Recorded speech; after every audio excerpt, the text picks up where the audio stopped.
কেন ডাকি জানিস না? কাল রাতে বাড়িওয়ালা এসে চিল্লাচিল্লি করছে ভাড়া। তুই না বললি কালকে বেতন পাবি, ভাড়া দিবি। রাত গেল, সকাল গেল, কই এখনো ভাড়া টাকা তোমার হাতে দিবি? মা অনেক রাতে ফিরেছি তো, তুমি ঘুমাচ্ছিলে, শুনলাম তোমার শরীরটাও খারাপ, তাই আর ডাকিনি। সত্যিটা বল, বেতনটা পায়ে বোর হাতে তুলে দিছিস, সেই জন্য মারে ডাকিস না। এখন বল, বাড়িওয়ালাকে বলবো বাসা ছেড়ে দিব নাকি? কি বলছো মা? বাসা কেন ছেড়ে দিব? এই নাও ভাড়া দিয়ে দিবি। আচ্ছা শোনো, শুধু বাড়ি ভাড়া দিলে হবে না, বাসায় কিন্তু কোনো বাজার নেই। বাজার না আনলে আমি দুপুরবেলা রান্না করতে পারবো না। তুমি একটু বাজারে যাও, বাজার করে নিয়ে এসো। ও বাজার নাই, তোমার তো অফিসের এমনিতেই দেরি হয়ে গেছে। শাহেদ কই? আমি টাকা দিচ্ছি। এই শাহেদ এক কাজ কর, এখানে 5,000 টাকা আছে, এই সপ্তাহের বাজারটা করে নিয়ে আয়। তোমার কি আমাকে কাজের ছেলে মনে হয়? আমি বাজার করতে যাবো? আমি এখন বাজার করতে পারবো না, আমি এখন ভার্সিটিতে যাবো। আচ্ছা টাকা আমাকে দাও, বাজার করে নিয়ে আসো। ও ভাইয়া, আমার 10,000 টাকা লাগবে, আমাকে 10,000 টাকা এখনই দাও। 10,000 টাকা? এত টাকা দিয়ে তুই এখন কি করবি? আরে আমার অনার্সের ফাইনাল পরীক্ষা না সামনে, আর ফর্ম ফিল আপের জন্য 10,000 টাকা লাগবে, আর আজকে লাস্ট ডেট। দাও টাকাটা দাও, এখনই দাও। আশ্চর্য, আজকে তো ফর্ম ফিল আপের লাস্ট ডেট, তুই আমাকে আজকে জানাচ্ছিস, আগে জানালি না কেন? আমি কেন জানাবো সেটা তোমার? তুমি যে আমার বড় ভাই, তোমার কি কোনো দায়িত্ব নাই নিজে? হ্যাঁ, তোমার ছোট ভাই পরীক্ষা কবে, ফর্ম ফিল আপে ডেট কবে, এটা তো তোমার জানার কথা। আমার তো তোমাকে জানানোর এত সময় নেই, আমার পড়াশোনা করতে হয়। কি বলতেছো মা এগুলো? না, তুই ঠিকই বলেছিস, আসলে তো এটা আমারই দায়িত্ব ছিল জানা। কিন্তু ভাই, এই মুহূর্তে যে আমার কাছে 10,000 টাকা নাই। জীবনে কোনোদিন তো তুমি আমাকে টাকা সময় মতো দিতে পারো। আজকে যদি টাকা ম্যানেজ করে না দিতে পারো, তাহলে পরীক্ষা দিতে পারবো না আমি মা। না, তুই পরীক্ষা দিবি না মানে? আমার কত স্বপ্ন, তুই পরীক্ষা দিবি, ভালো রেজাল্ট করবি, একটা ভালো জায়গায় পৌঁছাবি। তুই যদি পরীক্ষা না দিস তাহলে আমার স্বপ্ন পূরণ হবে? জানা, তোমার কাছে আমি কিছু টাকা রেখেছি না, যাও 10,000 টাকা নিয়ে আসো। তুমি না বলছিলে যে আমাকে ডাক্তার দেখাবে, এই জন্য টাকাটা জমাইছিল? ও তাই তো বলি, আমার ছেলের আয়ের পর কোথায় না কেন, অসুস্থ একটা বিয়ে করে আনছে, এর পেছনে সব টাকা চলে যায়। আম্মা আপনি তো জানেন আমার লিভার একটা সমস্যা আছে, এখন যদি টাকাটা খরচ হয়ে যায় তাহলে ডাক্তার দেখাবো কি করে? সমস্যাটা তো আরো বাড়বে। ফারজানা, তুমি কি কথা বুঝো না? যাও টাকাটা নিয়ে আসো, আগে আমার ভাইয়ের পরীক্ষা, তারপর তোমার চিকিৎসা। যাও। যা খুশি করো। কত বড় বিয়াদ! তোকে বলছি ওটারে টাইট দে, নাইলে কিন্তু খারাপ হয়ে যাবে। ভাইয়াকে কি বলতেছে এগুলা? ভাই এগুলো বুঝবে? ভাবির সামনে জীবন কোনো একটা কথা বলতে পারবে? এই নে টাকা, ফর্ম ফিল আপ করে ফেল। মা তাহলে আমি আসি। এই দুধটা খাবি তো, দুধটা খেয়ে যা। আরে 1 মিনিট লাগবে। তোমার ভাই ইউনিভার্সিটিতে যাচ্ছে আর তোমার মা তার পেছন পেছন দৌড়াচ্ছে দুধ খাওয়ানোর জন্য। আর সকাল থেকে তুমি নাস্তাটা করেছো কিনা সেটাও জানার প্রয়োজন মনে করলাম, তাই না? তুমি তো সারাদিন অফিস করো, এক কাপ চা খাবা কিনা সেটাও তো জিজ্ঞেস করবো না। করো, আরো করো সংসারের জন্য, করতে করতে মরে যাও।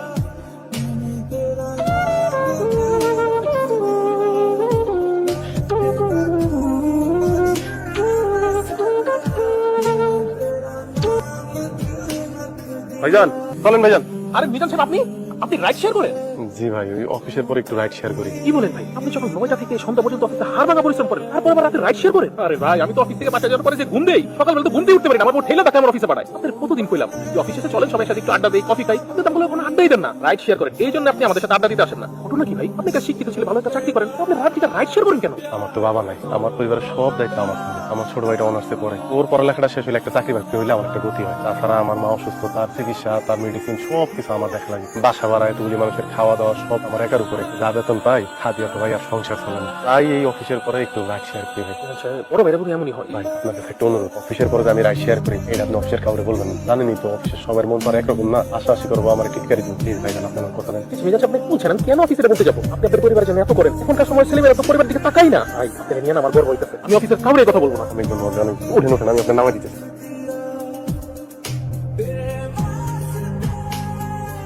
কি ব্যাপার, তোমার সবাই এখানে? উনি কে? তুমি কি বুঝতে পারতেছো না? তোমার ছোট ভাই। ফালতু কথা বলবো না ফারজানা, আমার ছোট ভাইয়ের বউ মানে? তোমার ছোট ভাইয়ের বউ মানে তোমার ছোট ভাই এই মেয়েকে বিয়ে করে নিয়ে আসছে, তোমার ছোট ভাই স্ত্রী। অসম্ভব, আমি বিশ্বাস করি না, তুমি মিথ্যে বলছো। ভাইজান আমি ঠিক কথাই বলতেছে, আমার স্ত্রী নাম ডায়না, আজকে বিকালে আমি ওকে বিয়ে করেছি। বিয়ে করেছিস? তুই আজ সকালে আমার কাছ থেকে 10,000 টাকা নিয়েছিস পরীক্ষার ফর্ম ফিল আপের কথা বলে, আর এখন বলছিস? সত্যি করে বল, তুই কি ফর্ম ফিল আপ করেছিস? ভাইয়া বোকার মতো কথা বলছে। আমার গার্লফ্রেন্ডের আরেক জায়গায় বিয়ে হয়ে যাচ্ছে, আর আমি কি ফর্ম ফিল আপ নিয়ে পড়ে থাকবো? ও বাড়ি থেকে চলে আসলে আমি ওকে তাড়াতাড়ি বিয়ে করে ফেলছি, শেষ। তুই একজন স্টুডেন্ট, এখনো পড়ালেখা করছিস, বিয়ে করে ফেললি? তুই আমার অনেক আদরের ভাই, তোকে নিয়ে আমার অনেক স্বপ্ন, সেই তুই বিয়ে করে ফেলেছিস, আমাকে একবার বলার প্রয়োজন বোধ করলি না? তোমাকে বললে তুমি কি উদ্ধার করে ফেলতা? হ্যাঁ, কি উদ্ধার করতে তুমি আমার? আর আমার কাছে ওকে বিয়ে করাটা সবচেয়ে বেশি ইম্পর্টেন্ট মনে হচ্ছে, তাই আমি বিয়েটা করে ফেলছি, শেষ। কথা বাড়ায় কোনো লাভ? তোমার ভাইয়ের বিয়ের বয়স হয়েছে, সে বিয়ে করে ফেলো। কি বলে তুমি শুনো নি? তোমাকে বললে তুমি এমন কি উদ্ধার করে ফেলবা? এসব নিয়ে তোমার মাথা ঘামাতে হবে না। ঘরে চলো। কেন মাথা ঘামাতে হবে না ফারজানা? আমার ভাই, আমি অনেক স্বপ্ন দেখেছি, আমি ওর পিছনে যে টাকা খরচ করেছি তা ইনকাম করতে আমার অনেক কষ্ট হয়েছে। কিভাবে পারলি আমার সব স্বপ্ন ধূলিসাৎ করে দিতে? হ্যাঁ, তুমি চুপ করে আছো কেন? তুমি কিচ্ছু বলছো না কেন? মা আমি আবার কি বলবো? মানে আমার কিছুই বলার নাই। আমি যখন ফারজানাকে ভালোবেসে বিয়ে করেছিলাম, তুমি আমাকে কোন কথা শোনাওনি? এমনকি ফারজানার সাথে তুমি 6 মাসে একটি কথাও বলোনি। এখন পর্যন্ত তুমি ফারজানাকে মন থেকে মেনে নিতে পারোনি, অথচ তোমার ছোট ছেলে বেকার, একটি মেয়েকে বিয়ে করে নিয়ে আসলো, তোমার কিছুই বলার নেই? না, আমি কিছুই বলবো না, কারণ আমার ছোট ছেলে যা করছে ভালো করছে। ও যা করেছে ভালো করেছে? অবশ্যই ভালো করছে। তুই জানিস আয়নার বাবাকে? ওর বাবা অনেক বড় বড় লোক, 2টা ফ্যাক্টরি আছে, গার্মেন্টস এর মালিক, গাড়ি ধন সম্পদ কিচ্ছুর অভাব নাই। ও কোনো ফকিন্নির বাচ্চাকে বিয়ে করে নাই, বুঝলি? ওকে বরণ করবো না তো কাকে বরণ করবো? তোর বউকে। মা আমি থামো, তুমি বুঝতে পারতেছো না এখন? আমি গরিব ঘরের মেয়ে দেখে তোমার মা এখনো আমাকে মানতে পারতেছে না জানি এই বাড়ির বউ। যদি আমি বড় লোকের মেয়ে হতাম তাহলে ঠিকই সে মেনে নিত। সেদিন যদি তুমি আমার মতো গরিব ঘরের একটা মেয়েকে বিয়ে না করে বড় লোক ঘরের একটা মেয়েকে বিয়ে করে নিয়ে আসতা, তাহলে তোমার মা তোমাকেও কিছু করতো না। সবাই সবকিছু টাকা দিয়ে পিছনে। শাহেদ, আমার তো চিল্লাপালা শুনতে খুব বিরক্ত লাগছে। আমি রেস্ট করবো। রেস্ট করবে? চল চলো, আমি নিয়ে যাই, আমি নিয়ে যাবো। এভাবে আর কতক্ষণ জেগে থাকবা? ঘুমাবা না? ঘুম আসতেছে না। দেখো যা হওয়ার সেটা তো হয়ে গেছে, চিন্তা করে আর কি করবো? কালকে সকালে তোমার অফিস আছে না? ওয়াও, রুমটা তো অনেক সুন্দর। কি রে তোরা এত রাতে? ভাইয়া একটা সমস্যা হয়েছে, মানে আমি যে রুমে থাকি ডাইনার ওই রুমটা পছন্দ হচ্ছে, ওই রুমে সে থাকবে। এখন আমরা কি করবো? আপনি বুঝতে পারছেন না আপনি কি করবেন? শাহেদ, এই রুমটা অনেক সুন্দর বড়, আমি এই রুমে থাকি। এই রুমে ঘুমাবো মানে? তুমি দেখতে পাচ্ছ না এই রুমে আমরা থাকি? তুমি যাও, তোমার হাজবেন্ড যে রুমে ঘুমায় সেই রুমে ঘুমাও, যাও। শাহেদ, এই রুমটা আমার খুবই পছন্দ হয়েছে। আমি যদি থাকি এই রুমেই থাকবো, আর কেউ যদি আমাকে এই রুমে থাকতে না দেয়, আমি সোজা আমার বাবার বাড়ি চলে যাবো। তোমার সাথে আমি কোনো সংসারও করবো না। তুমি বলো তুমি কি চাও? তুমি থাকবো নাকি যাবো? না না, তুমি কেন চলে যাবো? ভাইয়া তুমি কি বুঝতে পারছো না ডাইনা কি বলছে? ডাইনার এই রুমটা পছন্দ হচ্ছে, সেই রুমে থাকতে চাই। তুমি একটু যাও না, আমার রুমে থাকো না। এই কি বলিস হিসাব করে কথা বলবি। আমি আমার বেডরুম থেকে আমার বউ বাচ্চা নিয়ে বেরিয়ে যাবো? তোর বউ যদি তোর রুমে ঘুমাতে না পারে, এইখানে ঘুমাতে পারে সেখানে নিয়ে যা। এখানে ডিস্টার্ব করছিস কেন? তুমি আমার বড় ভাই হয়ে এই কথাটা বলতে পারলা? আমি বাড়ি থেকে বেরিয়ে অন্য কোথাও যাবো? সারাটা জীবন আমার জন্য তো কিছুই করতে পারলাম। আমার বউ সামান্য এই রুমে একটু থাকতে চাই, সেটা তুমি দিতে পারবা না? শাহেদ, আমার কথাটা একটু শুনুন। এই রুমে আমার সব জিনিসপত্র ভাই, এখন কিভাবে আমি তোমাদেরকে এই রুমে থাকতে দেই? আমরা দুইজন এই রুমে থাকলে কি আপনাদের জিনিসপত্র চুরি করে নেবো? আচ্ছা, আপনি জানেন আমার বাবার কত টাকা? আমার বাবার যে টাকা আছে না, আপনার রুমে যে জিনিসপত্রগুলো আছে এগুলো বিক্রি করলে মাত্র এক বেলা নাস্তার খরচ হবে। ঠিক আছে, যান, আমি আমার বাবাকে বলে দিব এই রুমে যে জিনিসপত্রগুলো আছে এগুলো সমস্ত টাকা দিয়ে দিতে। এখন দয়া করে আপনারা দুজন ওই রুমে যান। সবকিছু না টাকা দিয়ে মাপা যায় না। এই ঘরে যে জিনিসপত্রগুলো আছে সেগুলো আমার কাছে শুধু আসবাবপত্র না, সেগুলো আমার এক একটা স্মৃতি। এগুলোর দাম অনেক কম হতে পারে, তো আমার কাছে এগুলো অমূল্য। এখন এখানে ডিস্টার্ব করো না, আমার মেয়েটাকে ঘুমাচ্ছে, তোমরা যাও ডিস্টার্ব করো, ওকে ঘুমাতে দাও। আমরা আপনাদেরকে ডিস্টার্ব করতেছি মানে? আপনারা তো আমাদেরকে ডিস্টার্ব করতেছেন। আর এই রুম থেকে যাবে নাকি ঢাকা দিয়ে রেখে দেবো? মা! মা! কি রে, কি হয়েছে? তুই চিৎকার করতেছিস কেন? কি হয়েছে তোমার ছোট ছেলেকে জিজ্ঞাসা করো। তোমার ছোট ছেলে আমাকে কি বলে জানো? সে বলে আমি যেন আমার বউ বাচ্চা নিয়ে এই রুম থেকে বেরিয়ে যাই, কারণ সে তার বউ নিয়ে এই রুমে থাকবে। আমি না বেরোলে আমাকে নাকি ঘাড় ধাক্কা দিয়ে বের করে দিবে। তোমার কি করা উচিত মা? কি করতে হবে বুঝতেছিস না? তুই বড় ছোট জন্য এইটুকু করতে পারবি না? যদি ওর ঘরে গিয়ে ঘুমা, ওরা থাকুক এখানে। মাইক, আপনি কি বলবেন? এই বাড়ির ভাড়াটা দেয় আমার হাজবেন্ড। আর আপনি জানেন যে বিয়ের পর দিন থেকে আমরা এই ঘরেই থাকি। আপনার ছোট ছেলের জন্য আপনি বলতেছেন আমরা এই ঘর ছেড়ে চলে যাবো? তোমার স্বামী যে বাসা ভাড়া দেয় সেটা আমরা সবাই জানি, মাইক দিয়ে জানাতে হবে। এরপর থেকে আর দিতে হবে। আমি বড় লোক ঘরে বউ আনছি, এরপর ভাড়া ব্যবস্থা ওই করব। আর কিছুদিন পর ডায়নার বাবা এই বিয়ে মেনে নিলে শাহেদের নামে তো ফ্ল্যাট কিনে দিবে। কিছুদিন পর ও তো ওই ফ্ল্যাটে চলে যাবে। তুই আর তোর বউকে নিয়ে এখানেই সারা জীবন থাকতে হবে। এখন যা, শাহেদের ঘরে যা, ওরা এখানে ঘুমা। চমৎকার। তুমি আমার প্রতিটি শব্দই আমার কাছে আদেশ।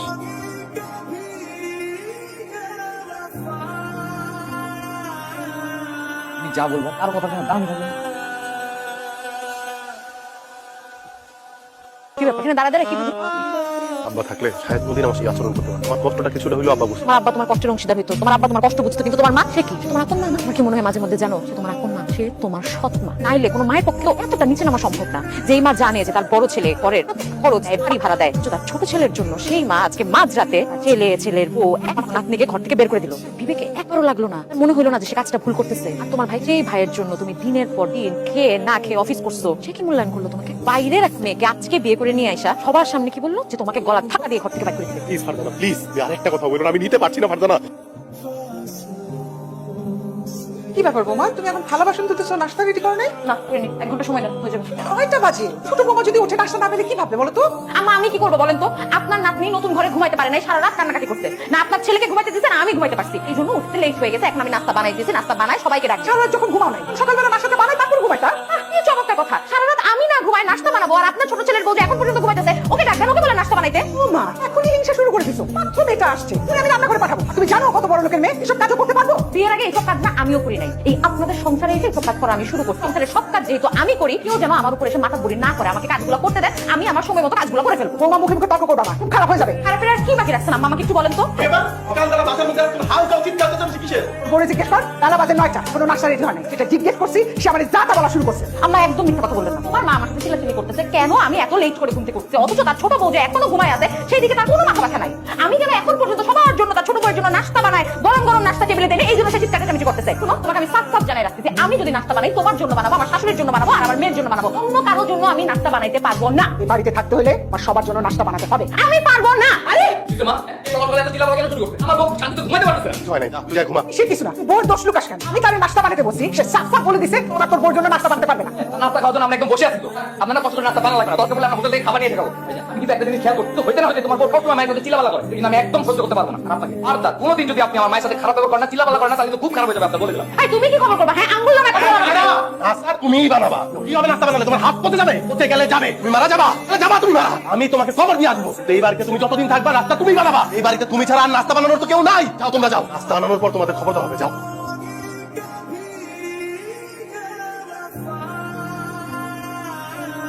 বেআই, এটা আমার বড় ছেলে মিজান। ওটা আপনার বাসার কাজের মেয়ে। ভালোই হয়েছে যে আপনার বাসায় একজন স্মার্ট কাজের মেয়ে আছে, আমার মেয়ের আর কষ্ট করতে হবে না। আপনি ভুল করছেন, রোজান এবারে কাজের মেয়ে, এবারে বড় বউ আর স্ত্রী। আমি বাবাজি ঠিক চিনতে পারিনি বলে কথাটা ফসকে বলে ফেলেছি আর কি। তার মিজান, তুমি এখন কি করছো? আমি একটি বেসরকারি প্রতিষ্ঠানে আছি। ও, বেসরকারি কোম্পানি যাচ্ছে। সরকারি কোম্পানির এখন যে অবস্থা আর বলে বোঝানো যাবে না। আপনার স্যালারি কত? বেশি না বেআই, 25-30 হাজার টাকা। খুব কষ্ট করে আমার ছেলেটার এই বউ বাচ্চাকে নিয়ে টানা হ্যাচড়ার মধ্যে সংসার চলছে। আজকাল 25-30 হাজার টাকা তো টেনে হিসেবে সংসার চলে না। এই জন্য তো আপনার বৌমাকে দেখো আমি চিনতে পারিনি যে কাজের মেয়ে বলে মনে করেছি। আচ্ছা, মানে আমি তো 30 হাজার টাকা আমার ড্রাইভারের স্যালারি দিই, আর আমার টাইম তো থাকলো। কি বলেন বেআই, আপনার ড্রাইভারের বেতন 30 হাজার টাকা? বেআই, আপনি আমার বড় ছেলেটার একটা ব্যবস্থা করেন। হ্যাঁ, দেখতে তো হবেই বিয়ান। টোটাল আত্মীয়তা যখন হয়ে গেছে, মিজান তুমি চাইলে কিন্তু আমার ফ্যাক্টরিতে ফ্লোর ইনচার্জ হিসেবে জয়েন করতে পারো। আপাতত স্যালারি পাবে 60,000, ওভার টাইম তো থাকলোই। তবে শর্ত সেটা হচ্ছে কোনো মতেই যেন আমার প্রতিষ্ঠান কোনো শ্রমিক কর্মচারী জানতে না পারে তুমি আমার পুত্রা, তুমি আমার জামাই বড় ভাই। মতো তো সম্মানের ব্যাপার না। আপনাকে অনেক ধন্যবাদ, তো আপনার চাকরি আমার লাগবে না। আমি যেখানে আছি ভালো আছি। টুকু সুখে আছো তা তো সেই বুঝতে পারছি। আমার ঠিক ছিল না যে আমি আমার জামাইকে মানে কিছুদিনের মধ্যেই এমডি বসিয়ে দেবো। বড় ভাই হয়ে ছোট ভাইয়ের আন্ডারে তুমি চাকরি করবে, তা ভালো দেখায়। তো ঠিক আছে, আমি অন্য প্রতিষ্ঠান মানে অন্য গার্মেন্টসে ওর ব্যাপারে কথা বলবো, দেখি কত কি করতে পারি। দেখছিস, ছোট ভাই আর কদিন পরে শ্বশুরের গার্মেন্টস এমনি হবে। তুই সারাটা জীবন টানা হাচ্চা করে চলতো। এই জন্য বলছি একটু দেখে শুনে বিয়ে কর। বিয়ে করলে গরিব ঘরে নেই, আচ্ছা চাল না চুল জীবনে তুই সুখের মধ্যে। মা, তুমি বা তোমার ভাই যেই সুখ টাকা দিয়ে কিনতে চাও সেই সুখের আমার দরকার নাই। আমি চেয়েছিলাম যে আমার ছোট ভাইটা তার নিজের যোগ্যতায় সমাজে মাথা উঁচু করে দাঁড়াবে, কিন্তু ও যে এইভাবে নিজের সম্মান বিকিয়ে দিয়ে শ্বশুরের গোলাম হয়ে যাবে সেটাই তো আমি পুরো চিন্তা করিনি। তুমি মা আমাকে আর আমার স্ত্রীকে এখানে শুধুমাত্র ডেকে এনেছো আর বড়লোক বেশ সামনে অপমান করার জন্য। তো ছোট ছেলে তোর সামনে এভাবে আমাদের অপমান না করলেও পারতাম। ব্যাপার ফারজানা, আপনি কান্না করছে কেন? বাবা আমাকে মেরেছে। এইটুকু বাচ্চার গায়ে হাত তুলতে তোমার খারাপ লাগলো না? তোমার মেয়ের গায়ে আমি হাত তুলি, তোমার ছোট ভাইয়ের বউ হাত তুলছে। শাহেদের বউ লাঠিকে মেরেছে কেন? তোমার মেয়ে নাকি চুরি করছে, এজন্য তোমার ভাইয়ের বউ আমার মেয়ের গায়ে হাত তুলছে। শাহেদ, শাহেদ, এই শাহেদ। কি ব্যাপার, হাওকা করে চিল্লাপাল্লা করে আমাকে টাকা দিয়েছে, আমি তো বাসা দিয়েছে। আয় না, আখির গায়ে কেন হাত তুলেছে? আপনার মেয়ে চুরি করছে, এই জন্য আপনার মেয়েকে হাত তুলছে। আমার মেয়ে কি চুরি করেছে? শাহেদ আমার জন্য দুটো চকলেট নিয়ে আসছে, এটা আমি বিছানার উপর রেখে ওয়াশরুমে ফ্রেশ হতে গেছি। মা, এসে দেখি আপনার মেয়ে চকলেট খাচ্ছে। আচ্ছা, মানলাম আপনি মেয়ে জন্ম দিয়েছেন, ভালো কথা শিক্ষা দিতে পারেন নাই, এইটুকু বয়সে চুরি করা শিখছে। এইটাকে চুরি করা বলে না রায়না। আমার বাচ্চা মেয়ে বাসার মধ্যে চকলেট পেয়েছে, সেই চকলেট খেতে যেই চকলেট এনেছে তার চাচা। তোমাদের দৃষ্টিতে যদি সেটা অন্যায় হয় তাহলে আমি ছিলাম, আমার স্ত্রী ছিল, তোমরা বিচার দিতে পারতা। আপনাদেরকে কি বলবো, আপনারা চোর বলে তো বাচ্চা মেয়েটাকে চোর বানাইছেন। আমাকে আর আমার স্বামীকে অপমান করে আর একটা কথা বললে না আমি তো জিভ টেনে ছিঁড়ে ফেলবো। আপনার এত বড় সাহস, আপনি আমার জিতে নিতে পারবেন? শাহেদ, তোমার ভাবি আমাকে এত বড় কথা বলতে কিছু বলবে না? অবশ্যই বলবো, আরে তোমার গায়ে একটু হাত দিয়ে দেখুন দেখেন, ওই হাতটা আমি মোচকে একদম ভেঙে ফেলবো। আমার হাত ভাঙবে আয় না, একদম থাপড়ায় তোর গালে চুপ করে দাঁড়াম, যদি না ফেলা দিতে আমার নাম ফারজানা না, বেয়াদব একটা। আপনার কত বড় সাহস, আপনি আমাকে বেয়াদব বলেন? হ্যাঁ, আপনার কত বড় সাহস? মা, মা, তোমার বড় ছেলে কত বড় সাহস আমার গায়ে হাত দেয়? জামাই, তুই শাহেদের গায়ে হাত তুলছিস? আর আগে মা তুমি আমাকে বলো, তুমি মুরব্বী বাসায় থাকতে আমার এইটুকু বাচ্চার গায়ে তোমার ছোট বউ কি করে হাত তুলে? চুরি করছে চাচি হিসেবে, না শাসন করছে, এ তো ভালোই করছে। এই শাসনটা যদি না করতো, আজকে বাসায় চুরি করতেছে, তা অন্যের বাসায় চুরি করবে। শাসন করছে বলে ও শিক্ষা হয়েছে, এই কাজ আর জীবনও করবে না। তুমি কার কাছে বিচার দিতেছো? হ্যাঁ, তোমার মাও তো আমার মেয়েকে চোর বানাই দিয়েছে, কার কাছে বিচার দিতেছো তুমি? ও চুরি করছে, এখনো বাঁচায় রাখছো কেন? তোর ধরা পড়ছে, তোর মাইরে ফেলো নাই কেন তোমরা? তোমার মিলে তোর মেরে ফেলো। নাটক কম করেন, আর আগে আপনি আমাকে জবাব দেন, আপনি আমার গায়ে হাত কেন তুলছেন? হ্যাঁ, এই আমি আপনার খাই না বলি, আমার জীবনে আপনার কোনো অবদান আছে সেটা আপনি বলতে পারবেন? আমার স্ত্রীর সামনে আপনি আমার গায়ে হাত তুলছেন, আমি যদি আপনার স্ত্রীর সামনে আপনার গায়ে হাত তুলে আপনি কি করবেন? মা, তোমার সামনে শাহেদ কি বলে? তুই তোর গায়ে হাত তুলছিস, তোর মান সম্মান নাই? মা, তুমি একই কথা বলছো? আমি আমার ছোট ভাইয়ের কাছ থেকে এইটুকু সম্মান আশা করতে পারি না? আরে রাখেন আপনার সম্মান, আপনি আমার স্ত্রীর সামনে আমার গায়ে হাত তুলছেন, আবার আপনি আশা করেন আমি আপনাকে সম্মান করবো? মা, আমি তোমাকে সাফ সাফ একটা কথা জানাই দিচ্ছি, এই মানুষ যদি এই বাড়িতে থাকে আমি আমার স্ত্রীকে নিয়ে আজই এই বাড়ি থেকে সোজা চলে যাবো। না, কোথাও যাবো। ও তোরে মারছে, তুই তোরে কিছু করিস না। জান, 100 বার শুনছি তুই সংসারের জন্য সবকিছু করিস, আশা ভাড়া দিস, তোর বউ বলতে বলতে কান ঝালাপালা করে দিস। তুই অনেক করছিস, আর কোনো দায়িত্ব পালন করতে হবে। এখন তুই আলাদা বাসা নিয়ে থাক, আমাদের শান্তিতে থাকতে দে। মা, তুমি এই বাড়ি থেকে আমার বউ বাচ্চা নিয়ে চলে গেলে তুমি খুশি হও, এটা তোমার শেষ কথা? এটাই আমার শেষ কথা। এটাই তোমার প্রাপ্য ছিল। মা, আমি তোমার আগেও বলছি যে তোমার প্রতিটি কথা আমার জন্য আদেশ। আমি যদি এই বাড়ি থেকে আমার বউ বাচ্চা নিয়ে চলে যাই আর তাতে যদি তোমরা সুখে থাকো, শান্তিতে থাকো, এটা আমার জন্য অনেক বড় পাওনা।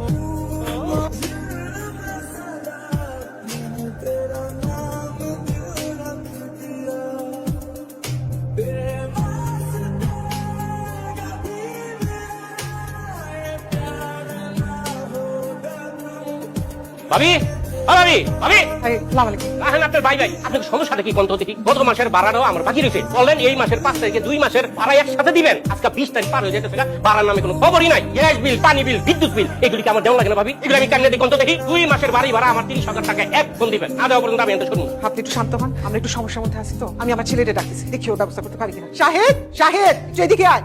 শাহেদ, বাড়িওয়ালা চাচা আসছে, আমরা তো 2 মাসের ভাড়া দিতে পারিনি। তুই কি কিছু টাকা দিতে পারবি? কি বলছো? আমার কাছে তো কোনো টাকা পয়সা নেই। তাছাড়া আমি তো বেকার, ইনকাম করি না। আমি কিভাবে দিব বলো? ভাই তো ঠিকই বলছে, এই বেকার মানুষ এই ভাড়া দিব কেমনে? আমি বুঝি না ভাবি, আপনারা এতদিন বাসা ভাড়া কেমনে চালাইছেন? ভাই সাহেব, আমার বড় ছেলে মিজান ওই বাসা ভাড়া দিত। আমাদের এসব নিয়ে কোনো চিন্তা করতে হতো না, এখন তো নাই, এই জন্যই সমস্যা করছি। খালি বাসা ভাড়া না, আপনার বড় ছেলে আপনার গলে কি কি করতো আমি কিন্তু সব কিছু জানি। ছোট পোলা বড় লোকের মেয়ে বিয়ে করেছে, আপনি বড় পোলারে ও সব বাসাতে বার করে দিলেন। ভাবি, আপনি বড় পোলা যে এই বাসা থেকে যাওয়ার পরে এই বাসাটা মরুভূমি হয়ে গেছে, এটা বুঝতে পারছেন? যাই হোক, এটা আপনাদের সংসারের ব্যাপার, এটা নিয়ে আমি মাথা ঘামাইতে চাই না। আমি বুঝে ফেলাইছি আপনারা বাসা ভাড়া দিতে পারবেন না। পারো, আমার বাসাতে পারো। আচ্ছা, আমাকে বাইর করে দিন। আমার শ্বশুর অনেক বড় হচ্ছে, আমি আমার শ্বশুরের কাছে টাকা নিয়ে এসে তারপরে বাড়ি ভাড়াটা দিয়ে দিন। আচ্ছা ঠিক আছে, 2 দিন সময় দিলাম, এই 2 দিনের মধ্যে জানতে পারো টাকা না আমারটা দিয়ে দাও, আমরা কিন্তু বাসাতে বার করে দিন। সুতরাং শাহেদ, আমি আমাদের বাসা চলে যাচ্ছি। কি বলতেছো? তুমি হঠাৎ করে তোমাদের বাসায় কেন চলে যাবা? কি করবো না? এগুলো তো মারা যাবো। বাড়ি এলে এসে বাসা ভাড়া চিল্লাপাল্লা করছে, বাসায় কোনো বাজার নাই, কোনো খাওয়া দাওয়া করতে পারছি না, শপিং করতে পারছি না। আমি ছোটবেলা থেকে কোনো অভাব দেখিনি, আর এই অভাবের সংসারে তো আমি থাকতে পারবো না। তুমি অভাবের সংসারে বড় হয়েছো, কিন্তু আমার মাকে নিয়ে থাকছি। গেলাম। আমার কথা শোনো। বৌমা, এই, দাঁড়ান, আপনারা কার কাছে যাচ্ছেন? কার কাছে মানে? আমরা তো আপনার কাছে আসছি ভাই সাহেব। আমার কাছে কেন আপনারা আসছেন? আপনারা কারা? বাবা কি বলছেন? আমাদেরকে চিনতে পারছেন না মানে? আমি আপনার মেয়ের জামাই শাহেদ, আর আমার মা। জামাই ছিলে, কিন্তু এখন নাই, বাট ভুলে যাও। আমার মেয়ে আমারে পরিষ্কার করে জানিয়ে দিয়েছে, তোমার মতো একজন বেকার ভাদাইম্য হত দরিদ্র ছেলের সঙ্গে সে সংসার করবে না। ইলিয়া, না, আমি আপনার কথা নিশ্চয়ই মিথ্যা বলতে। বিশেষ না করলে আমার কিছু যায় আসে না। আমার ড্যাড যা বলেছে ঠিকই বলেছে। আমি তোমার মতো একটা ভালো মানুষের তাকে সংসার করবো না, তাই না ড্যাড? কি বলছো তাই না? তুমি আমাকে ভালোবেসে বিয়ে করেছিলে? হ্যাঁ, এটাই ছিলাম তো, কি হয়েছে? এখন আমার আবেগ কাজ করছে, বিবেক কাজ করে না। আর আমি যদি জানতাম যে তোমার ফ্যামিলি এত গরিব, এত অসহায়, আমি তো কখনোই তোমাকে বিয়ে করতাম না। ড্যাড, দেখে ঘা ঘাটতে বের করে দাও। এরকম বলো না বৌমা, আমার ছেলেটা তোমার অনেক ভালোবাসে, তোমার ভালো রাখার জন্য, তোমার সুখে রাখার জন্য আমার বড় ছেলে বড় বউ আমার বাসা থেকে বের করছি। সংসারটা ভাঙবো না, আমি নিজে আয় করবো, আমি ভিক্ষা করবো। তাও তুমি চলো না, বাসায় চলো। চার লোক নোংরা মহিলা কথা বল। এই, আপনার সাহস থেকে করে আমার হাত ধরে? হ্যাঁ ড্যাড, আমার হাতটাই নোংরা হয়ে গেছে। ছি ছি ছি, দাঁড়িয়ে দাঁড়িয়ে কি দেখছো তুমি? এটাকে ঘা ধাক্কা দিয়ে বের করে দাও। কেন আপনারা বেরোন? অনেক হয়েছে, অনেক সহ্য করতে আর পারছি না। জানবেন? আমি আমার বউকে ছাড়া এখান থেকে এক পাউন্ড আমি ডাইনাকে আমার সাথে করে নিয়ে যাবো। এই, তাহলে দারোয়ানি ডাকতে হচ্ছে আমাকে। যদি সামান্যতম মান সম্মান বলতে কিছু থাকে, বাড়ি থেকে এই মুহূর্তে বেরিয়ে যাও। বেরিয়ে যাও বলছি। দাঁড়ান। সুন্দর রিং তো না, আমার ড্যাড আপনাকে দিয়েছিল। যান।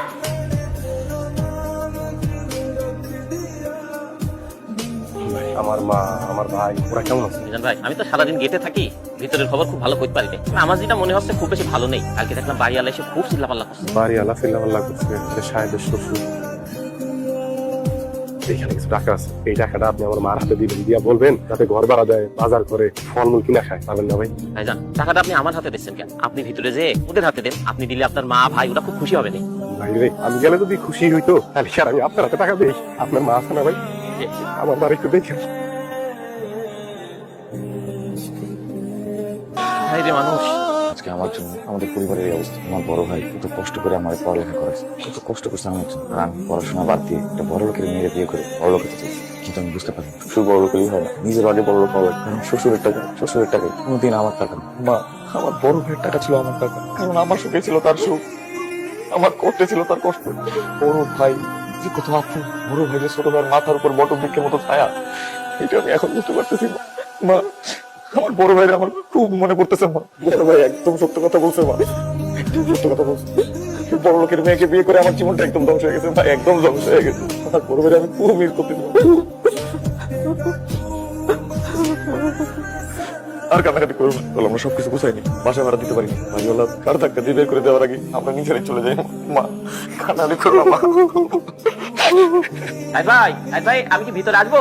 আসো। আসসালামু আলাইকুম খালাম্মা। ওয়ালাইকুম আসসালাম। বুঝছি, বাড়িওয়ালা তোমার পাঠাইছে বাসা খালি করে দিতে। বাড়ি গিয়ে বললো আজ একটা সময় দিতে, কাল সকালে আমরা চলে যাবো। না খালাম্মা, আপনি ভুল বুঝতেছেন। আমি আসলে এই টাকাগুলো না আপনাদের দিতে আইছি। টাকা? এই টাকা তোমার কে দিছে? মিজান ভাই দিয়েছে খালাম্মা। মিজান ভাই আসছিল, এসে আমার কাছে এই টাকাগুলো দিয়ে হলো, এই টাকাগুলো জানি আমি আপনার হাতে, এই টাকা দিয়ে আপনি বাসা ভাড়া দেবেন, বাজার সদাই করবেন, আর কয়েছে আপনি এই টাকা দিয়ে ফল ফ্রুট কিনে খাবেন। মিজান ভাইয়ের অনেকবার কলাম, ভাইজান টাকাটা আপনি নিজে গিয়ে খালাম্মার হাতে দেন। উনি আসলো না। উনি কইলো উনি যদি টাকা দিতে আসে তাহলে নাকি আপনারা রাগ করবেন, তাই টাকাটা আমার হাতে দিয়ে মুছতে মুছতে চলে গেল। ভাইজান টাকাটা নেন, গেটটা খালি রয়েছে, আমি যাই।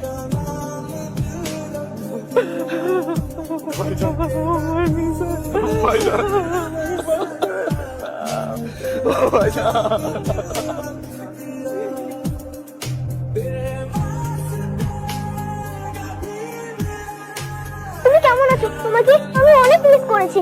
আমি অনেক মিস করছি। রাজু, তুমি বিশ্বাস করো ওই দিন আমি চকলেটে কিছু করিনি। আমি জানি চাচ্ছ তুমি করো এই কথাটা বলে আমাকে আল্লাহ দিও মা তোমরা সব ঠিক আছে তো? কিভাবে সব ঠিকঠাক যে আমাদের সবকিছু ঠিক রাখে তাকে তো তাড়াই দিছি। সাহেব ভাই সব কি বলছে? কথা বলছিস না কেন? মা কি বলছে? ভাইয়া ডায়নার বাবা আমাদেরকে তার বাড়ি থেকে দূর দূর করে তাড়িয়ে দিয়েছে। সেই ডায়নাকে আমি ভালোবেসে তোমাকে আর ভাবিকে এত অপমান করেছি, সেই ডায়নার জন্য তোমাকে আর ভাবিকে বাড়ি থেকে বের হয়ে যেতে হলো। আমাকে সাফ সাফ জানিয়ে দিয়েছে ভাইয়া সে আমার সাথে আর সংসার করবে না, কারণ আমরা অনেক গরিব, আমাদের সংসারে অনেক অভাব এখন। সেই জন্য ভাইয়া আমরা এখন কোথায় যাবো, কি করবো? চাকরির যে ব্যবস্থা করবো, ফাইনাল পরীক্ষাটাও তো দিই। আমাদের মাফ করে দাও, আমি আমার ভুল বুঝতে পারছি। বিয়ের পর থেকে এত অভাব দেখছি মনের মধ্যে এমন এক জিদ ফেস হচ্ছে আমি আমার ছেলেদের কোনোদিন টাকার অভাব না হয় যেন বড় করে বিয়ে করে, বড় লোকের বিয়ে করে যেন ভবিষ্যৎটা সুখে শান্তিতে থাকতে পারে। মিজান গরিব করে বিয়ে করাতে আমি খুব কষ্ট পাইছি, টাকার লোভে আমি অন্ধ হয়ে গেছিলাম বৌমা। এই জন্য মিজান আমাদের জন্য যা কিছু করেছে আমি সেটা দাম দেই না, আমাদের ক্ষমা করে দাও। মিজান আমি কিন্তু ওর এখানে থাকতে আসি, ওর সাথে যা করছি তারপরে ওদের সাথে থাকার কথা ভাবা সব আমি শুধু আমার চাইতে আসি, শুধু আমার চাইতে আসছি। বৌমা মাফ করে দাও, আমার অনেক বড় ভুল হয়েছে, অনেক বড় অন্যায় করছি, অনেক বড় পাপ। আমাদের ছাড়া এই কটা দিন যে আমার কেমন কাটছে আমি ছাড়া দুনিয়ার আর কেউ জানে না। পরিবার ছাড়া একটা মানুষ হাজার কোটি টাকার মালিক হইলো সে সুখী হইতে পারে না। পৃথিবীর এমন অনেক জগৎ বিখ্যাত নায়ক নায়িকা গায়ক গায়িকা রাজনীতিবিদ ব্যবসায়ী বুদ্ধিজীবী কূটনীতিক এমনকি রাষ্ট্র পরিচালনার কর্তা ব্যক্তিরা ছিল, তাদের টাকা পয়সা ধন দৌলত কোনো কিছুর কমতি ছিল না, ক্ষমতার কমতি ছিল না। তাদের মধ্যেও অনেকে আত্মহত্যার পথ পাইছানি ছিল, কারণ তাদের জীবনে সবকিছু থাকলেও সুখ ছিল না। মা দুনিয়াতে টাকা দিয়ে সবকিছু কিনা গেলেও সুখ তো কিনা যায় না। মা পরিবার তো একটা গাছের মতো, এই গাছের কাণ্ড লতা পাতা হইলো সন্তান আর শিকড় হইলো বাবা মা। যদি সেই পরিবার নামক গাছের শিকড়ে কোনো কারণে পছন্দ ধরে মা, তাহলে তো এই কাণ্ড লতা পাতারা ভালো থাকতে পারে না। আমার মনে হয়েছে তোমাকে সকল সুখের একমাত্র বাধা আমি। মাঝে মধ্যে নিজের শেষ করে দিতে মন চাইতো, কিন্তু আমি নিজের শেষ করতে পারি না, কারণ আমি একজন লোভী। তোমার সাথে শাহেদের সাথে আমার পরিবারের সাথে আমার আরো অনেক দিন বাঁচার ইচ্ছা, এই লোভে আমি নিজে শেষ করতে পারিনি। আমি অনেক লোভী, তাই না মা? থাম, কি বলতেছো তুমি এগুলা? হ্যাঁ, তুমি ভুলে যাইতেছো তুমি যাকে এই কথাগুলো বলতেছো সে তোমার গর্ভধারিণী 9 মাস, সে তোমাকে পেটে ধরছে। আর এখন যেহেতু এই কথাগুলো বলতেছো, তাহলে প্রত্যেকটাতে কার ছবি দেখে তুমি কান্দো, কার ছবি দেখে তোমার চোখ দিয়ে পানি পড়ে? আমাকে একটু বলো তো। জানেন মা, আপনার ছেলে প্রত্যেকটা দিন প্রত্যেকটা রাত আপনার আর তাদের ছবি দেখে কাঁদাইছে। আমি অনেক মানা করছি, আবার একটা কথা শুনে নাই। আমি যত ভালো খাবার দাবার রান্না করছি আপনার ছেলে মুখে নেয় নাই, শুধুমাত্র ছোট ভাইয়ের কথা চিন্তা করছে আর আপনার কথা চিন্তা করছে যে আপনারা কি খাইছে। আমি আপনার কাছে আচর করতেছি, আপনারা যা খুশি তাই করেন, কিন্তু আপনাদের এই পাগল ছেলেটাকে চাইনা যায় না। মা ও থাকতে পারবে না, ও বাঁচতে পারবে না, বাঁচতে পারবে না। ওর মুখে থাকবো বৌমা, মিজান আমাদের জন্য যা যা করছে আমি তোর সাথে অনেক অবিচার করছি, এরপর কিভাবে থাকবো বৌমা কি বলো? জানেন না, আমাদের পরিবারে প্রত্যেকটা পরিবারে এরকম মিজান নামের একজন থাকে যাকে আমরা চিনতে পারি না, যার হাজারটা অবদানের পরও আমরা তাকে দূরে ঠেলে দিই, আমরা তাকে বুঝতে পারি না। কিন্তু আমরা যখন বুঝি যে এই মানুষটা কতটা মূল্যবান, এই মানুষটা কতটা কষ্ট করে আমাদের জন্য, তখন আমরা সেই মানুষটার মূল্যায়ন করতে শিখি। তুমি ঠিকই বলেছো ভাবি, বড় ভাই যে বটবৃক্ষের ছায়ার মতো, সেটা আমি এখন হারিয়ে হারিয়ে টের পাচ্ছি। সাহেব তুই থাকবি আমার বুকে ভাই, তোর আমার অনেক আশা রে ভাই, অনেক আশা। নিজের যোগ্যতা একদিন এই সমাজে মাথা উঁচু করে দাঁড়াবি, সবাইকে বুক ফুলায় বলবো, মাথা উঁচু করে বলবো এটা আমার ভাই, আমি সাহেবের ভাই। তুই পারবি ভাই, তুই পারবি। যা হয়েছে হয়েছে, মনে রাখবি এই লড়াইতে কি টু সাকসেস।